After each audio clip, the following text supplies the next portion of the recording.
Bonjour à tous, une vidéo sur l'IA et le no-code pour vous expliquer pourquoi c'est beaucoup plus facile d'utiliser l'IA en no-code. Alors, évidemment, aujourd'hui, vous allez sur ChatGPT, vous mettez votre question et ChatGPT va vous répondre. C'est très intéressant et ça marche très bien, il n'y a pas de problème. Là où vraiment on va comparer l'usage de l'IA et le no-code, c'est plutôt par rapport à l'IA et de la programmation.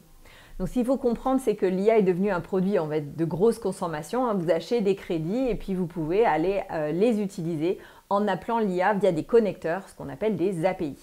Et donc, si vous utilisez un programme informatique, du coup, ça nécessite de programmer les usages.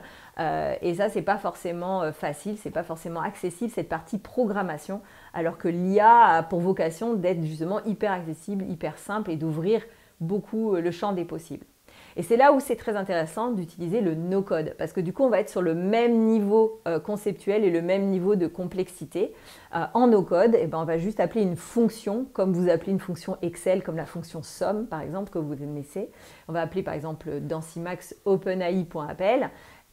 Et puis, on va lui passer la question, on va lui passer ce qu'on appelle un prompt.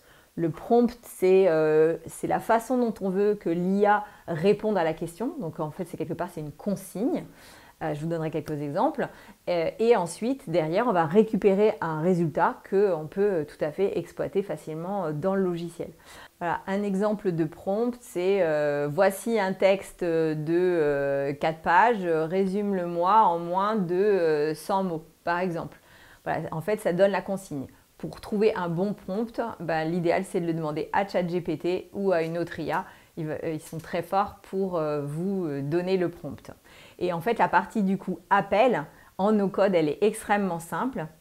Et donc, on se retrouve dans une situation où en fait, on peut vraiment exploiter facilement l'IA, faire plein d'essais-erreurs à moindre coût et très rapidement grâce au no-code. Et voilà pourquoi le no-code et l'IA, c'est vraiment une combinaison magique.